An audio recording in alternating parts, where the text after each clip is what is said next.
What's up, Max? How you doing? I'm doing great. This How are is you?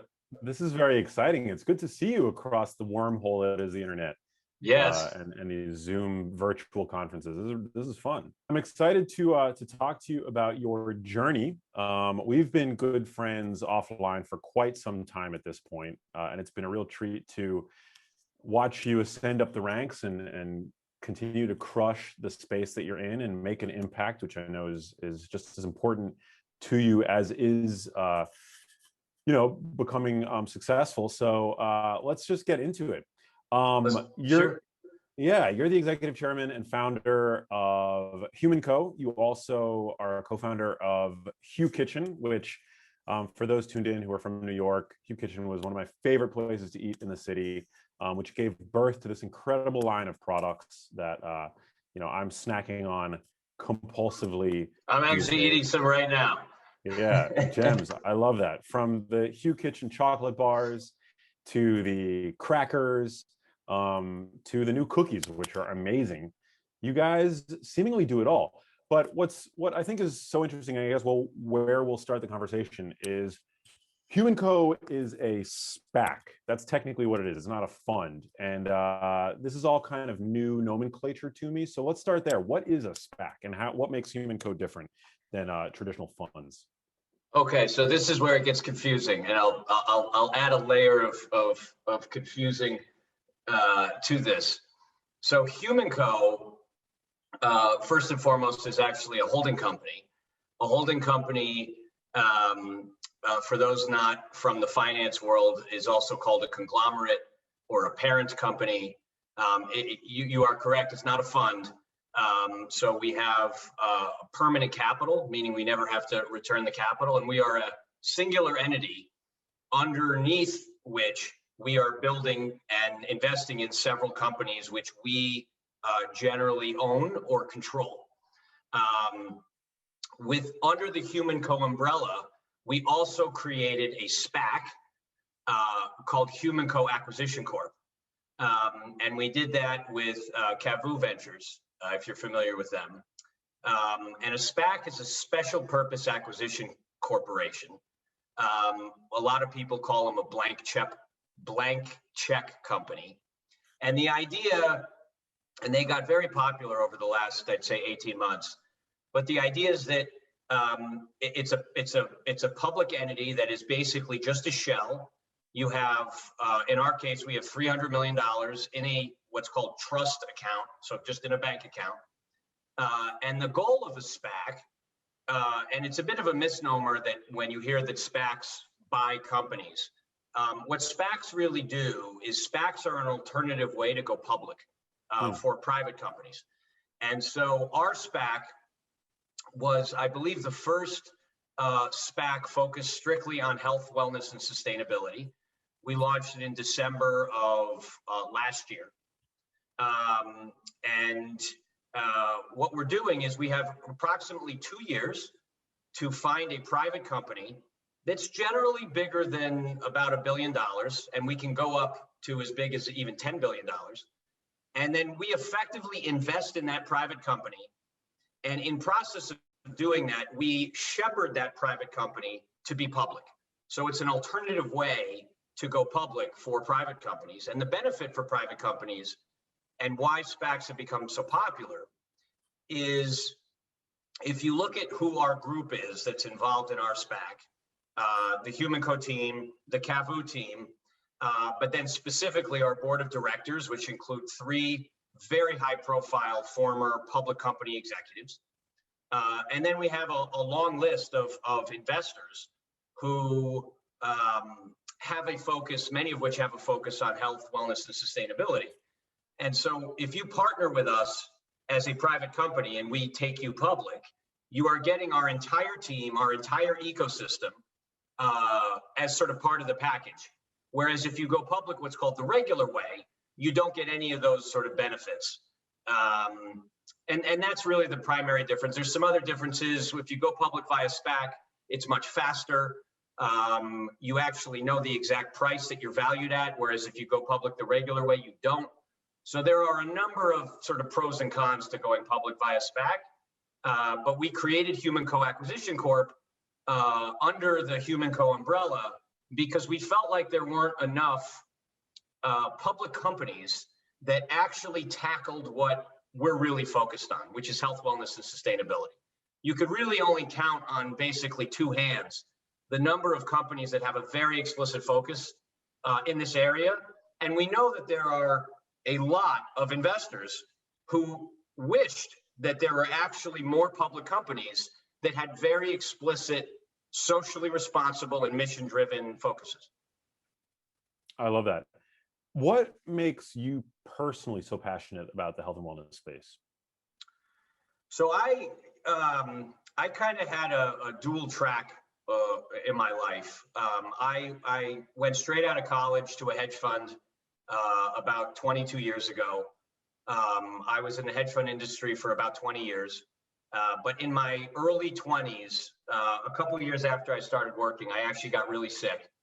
I was diagnosed with several incurable autoimmune diseases that manifested in pretty significant symptoms. The worst of which was a degenerative eye disease where doctors told me I would be blind by the age of 30. And I was actually going blind when I was 23 years old. And that was also incurable, or at least I was told was incurable. And just to keep a long story short, and this was 20 years ago now, before sort of health and wellness was accepted, functional medicine and many of these sort of alternative methods for curing people, reducing inflammation, which are now widely accepted by science and doctors, were not accepted then. And I just through, I would say, sort of naivete and blind optimism, I went down a bunch of rabbit holes on inflammation, on natural foods, on healthier sort of lifestyles and habits. And I ended up curing my diseases through food. And I did it basically in defiance of all the doctors around me who told me that would be impossible. And as you probably know, Max, there are thousands and thousands of people like me who share these anecdotes, which now I think are enough in quantity that they're not anecdotes, they're quite real. And I basically set sort of my intention and changed my kind of life purpose after that moment in time to really dedicate kind of my personal time and my desires and my philanthropy towards making healthier living easier for everybody. Because I've had to live a much more restricted lifestyle since then to keep my autoimmune issues at bay. And I felt that it was too difficult to live a healthy life in terms of the amount of confusion and the amount of sort of bullshit that's regularly propagated across the internet. And then particularly that there weren't that many products that existed out there that I thought were good enough where I didn't feel like I was sacrificing. There was a long period of time when I was on all these restrictive diets and I felt like I was tortured. I felt really, really deprived and depressed. And a lot of that desire to create healthier products that actually tasted great was some of the kind of genesis and intention that went into originally building Hue with my family. Yeah, I don't know if you know this, but the reason why we became friends, I was walking by, I'm from New York City, Hue Kitchen, back when it first opened. And I was so excited to have a place like that in New York City, which there was nothing like it at the time in New York. And I walked in because, I was just getting started in the health and wellness industry, but I also just love to meet people. And I introduced myself to Jordan.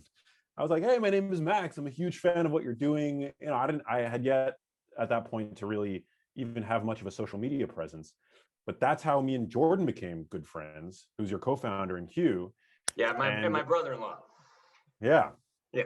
And that's how ultimately we became friends. So it's such an inspiring story. The concept of food as medicine is something that we talk about all the time in the health and wellness space, but you're increasingly seeing a lot of people from disparate industries coming into the health and wellness space. You'll see a lot of like tech investors, for example, now dabbling in health and wellness. Why do you think that is? Where does that crossover come from? So, I was a professional investor for 20 years. I retired from the hedge fund industry at the beginning of 2019, and we did a lot of tech investing at my own hedge fund, and I'd say starting like 10 years ago, there was just a lot of desire on just improving a lot of things around us through using technology. Obviously, technology has been used for forever in terms of improving lots of areas. But in terms of improving sort of lifestyle habits, tech really started to come into the mix about a decade ago with things like Peloton. And then what happened was there were some health and wellness oriented companies in personal care, in food, in beverage, where the returns for those early investors were actually comparable or better than venture capital was doing with tech. And so a lot of those same folks who were looking for early adopters and really kind of cutting edge innovations, we're now starting to look at healthy living as a way to get tech-like, venture-like returns. And this started, if you go back, a decade ago with like the beginnings of Beyond Meat and the beginnings of Impossible, and so I think there's a lot of tech folk also who are very focused on sustainability and what are some really kind of high return on investment methods for changing what we've been doing to the planet. Bill Gates is a very vocal proponent of this, and there are many other kind of high profile tech people. Elon Musk and his brother are very focused on this. Obviously, Bezos is focused on this. And so they've started to use the lens that they're used to seeing through to now apply it to consumer packaged goods and particularly food. So I think that's sort of how it got started. I also think it's a function of the fact that we, like a Hugh Kitchen chocolate bar or a Hugh Kitchen box of crackers isn't just a box of crackers or a chocolate bar. When you have that in your pantry, it's signaling that this is a lifestyle that you adhere to, that you're part of. It's like there's an aspect of tribalism, I think, to it that makes these products really attractive, and also maybe gives them, more of a runway for profitability. And I'm not in the CPG space personally, but is that would you say that's definitely a big part of it too, because a lot of the early, what I'll call biohackers, the Tim Ferrisses and Dave Asprey's of the world, also have a big following amongst the tech kind of intelligentsia, and this idea of sort of hacking, whether it's hacking your own biology or hacking,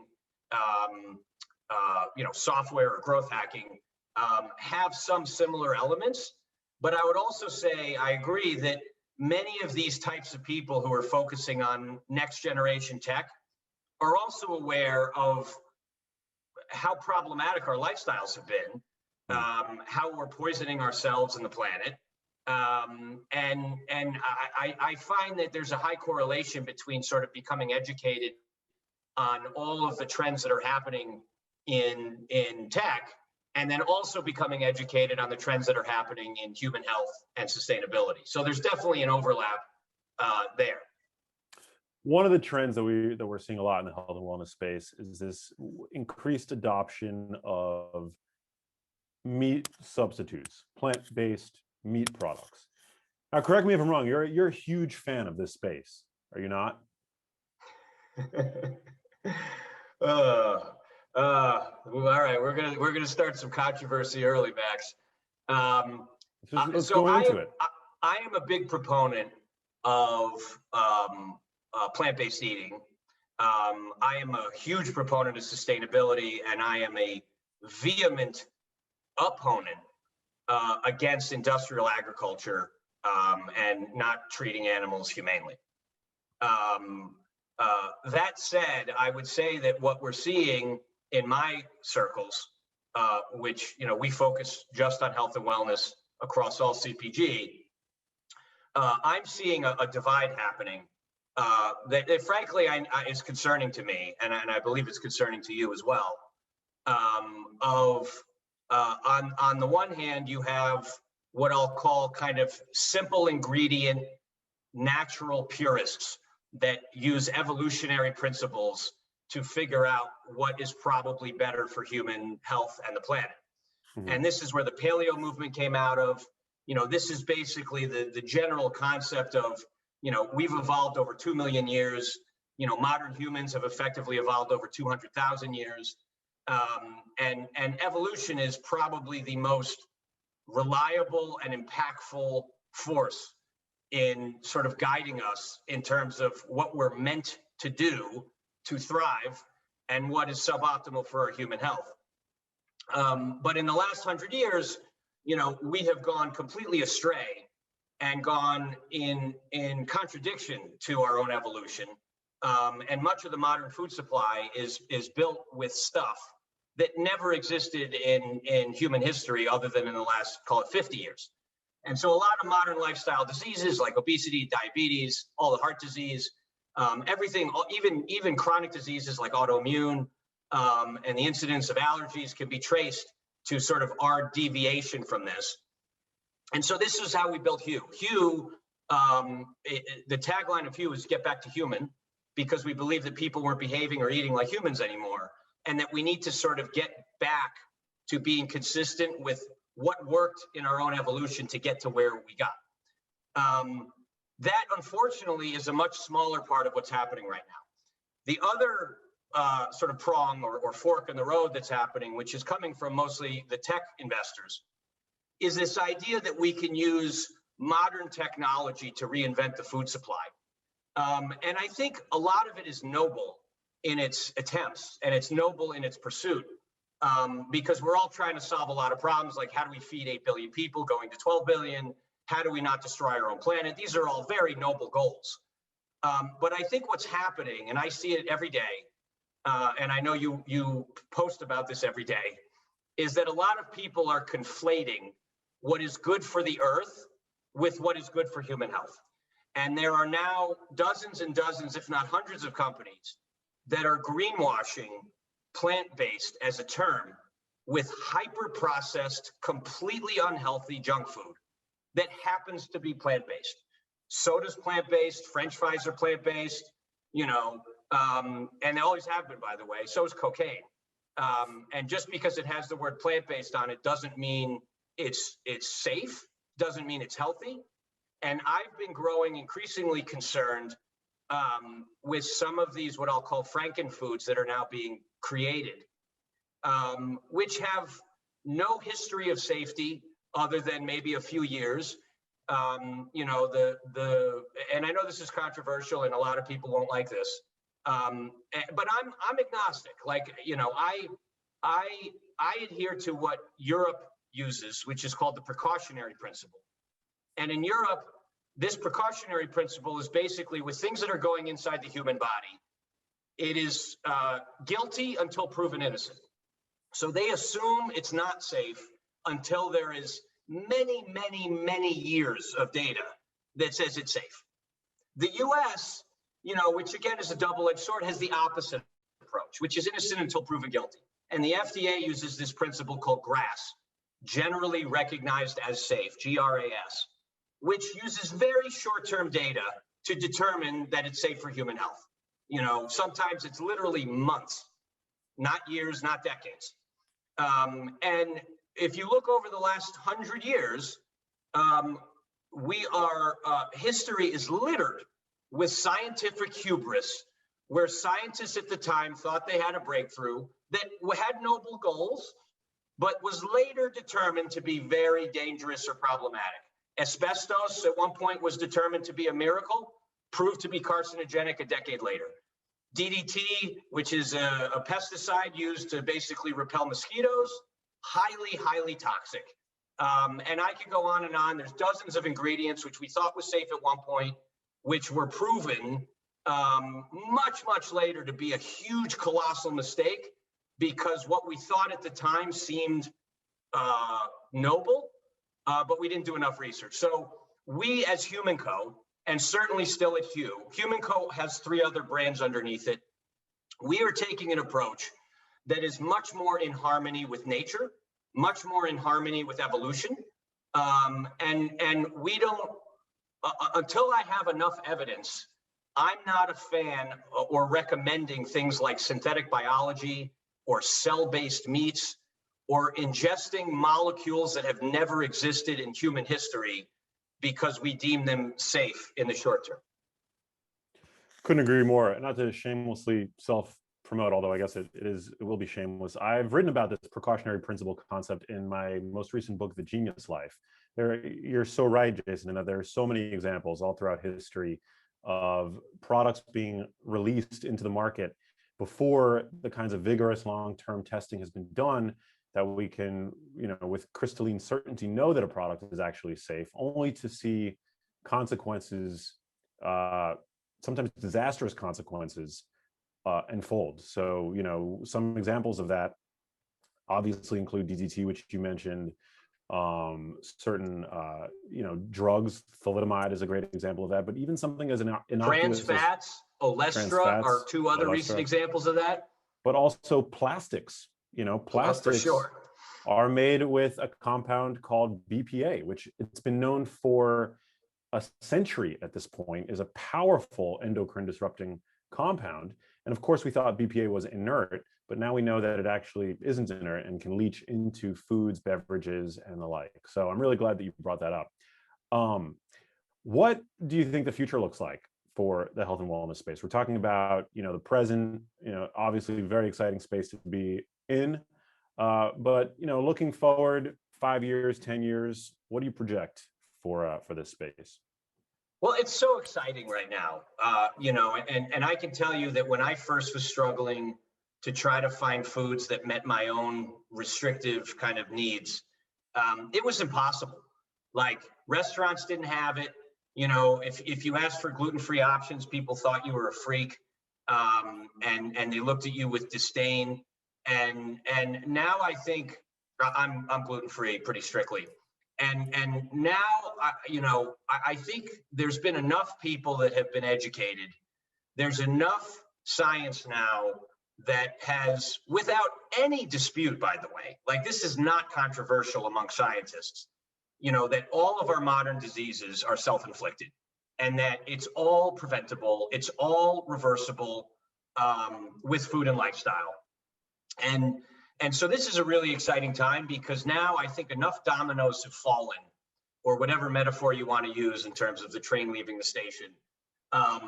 But now I think there's enough money, there's enough science that real big companies and real policymakers and governments are trying to move in the direction of what we've been trying to do for 20 years. And now, and ultimately it's the invisible hand and what consumers want that drives everything. And now the amount of consumer demand for better for you stuff, for more transparency, more authenticity, more purpose-driven intention. Specifically when consumers ask, who made this? Why did they make it? What's in it? Where did they source these ingredients? How do they treat their employees? These are actually really important questions. And now there's enough people that are thinking about these things that they're actually driving the demand and thereby creating more and more of a marketplace for it. And so I think the trends that we're on are going to accelerate. I think in both directions. I think the idea of calorie dense but nutrient light foods like soda, those have been in decline for almost a decade now, and they will continue to be in decline and probably accelerate. And I think the idea of you can actually have your cake and eat it too, in the sense of you can find delicious food, or in the case of non-food personal care and other CPG, you can find things that work, that aren't filled with kind of toxic chemicals. So I see that accelerating. I see a lot of the big corporations continuing to buy other companies, invest in companies that are more consistent with where the puck is going. And they all have a real challenge because they have such huge legacy portfolios that are generating most of their revenue in things that are declining. You know, when you think of kind of conventional junk food and cereal and soda and these types of things, you know, these are all declining. And people don't, people know that they're not good for them. So I think that's going to keep going in that direction. And I also think you're going to see more and more convergences between sectors that seemingly were less related, but now are becoming kind of inextricably intertwined with each other. You know, for example, you think of something like a Peloton, or you even think of something like the Oura Ring.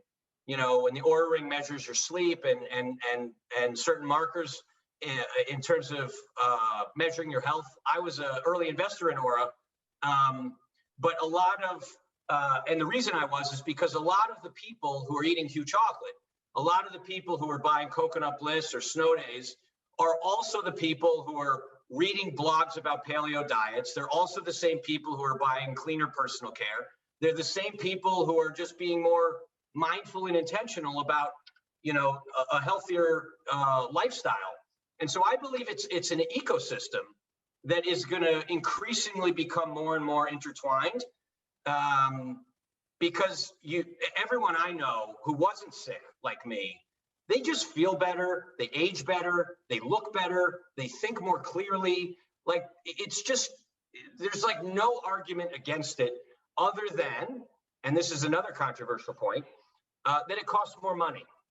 And I think probably the greatest trend that I'm seeing is that people are starting to become more aware that you get what you pay for, and that there is a unfortunate misconception that you have to be wealthy to eat healthy. And there are numerous studies on this where they've shown that if you spend an incremental $1 to $2 a day and are a little bit more thoughtful and intentional, you can have more produce, you can have organic produce, you can have more healthy, fresh food options. And what I think a lot of people miss is that a lot of their anchoring to cheap food is in their own mind. And these are people, you know, across all socioeconomic demographics, including like the lowest rungs, that anyone who has ever had a Starbucks coffee, anybody who subscribes to any streaming service, anyone who wears a pair of shoes that is more than $50, these are people who can eat healthier diets. But they've chosen in the past to prioritize things like a smartphone and to prioritize things like a Starbucks or a cocktail at night, and have chosen not to invest in the ingredient quality in what they eat. And so I also think people are becoming more aware that we are helping the planet if you spend a little bit more on organic produce and regenerative methods and even some good plant-based methods. And yeah, so I'll pause there, but that's sort of where I think things are going. Yeah, people definitely, you know, the feedback that I get all the time, whether it's from my Instagram page at Max Lugavere or on my podcast, The Genius Life. I mean, we're doing our part to educate people, because I think knowledge is power, but it can only take you so far. You have to act on that knowledge. But I agree with you that I think a lot of people do have this misconception that it is more expensive to eat healthy, but with a little know-how, with planning, it actually can, the price can come down. And of course, you know, the invaluable savings that you'll have in terms of healthcare costs by adopting a healthier diet. I mean, if you're not paying for it now, you're paying for it later. And I think that's what a lot of people miss, is that there's no free lunch here. If you're eating $2 cheeseburgers and not eating fruits and vegetables, you're going to pay big for it later. Yeah, exactly. Well, we're almost out of time, but I know, you know, your latest project is so exciting. It's called Snow Days. It's the latest offering from HumanCo. I got to sample the pizza bites. They were awesome. Definitely reminded me of my childhood. What's the mission there? Tell us a little bit about Snow Days before we let you go. Yeah, so I grew up in the 80s. I grew up on junk food. And most of the junk food I grew up on, we didn't know was junk food. These were things like, you know, Totino's Pizza Bites, Elio's Pizza, Hot Pockets, you know, Steakums. If anyone ever had Steakums, were so gross, but I loved them. And you know, when I sort of got through my health scare, I've struggled to find what I'll call comfort foods that meet the standards that I have for taste and experience.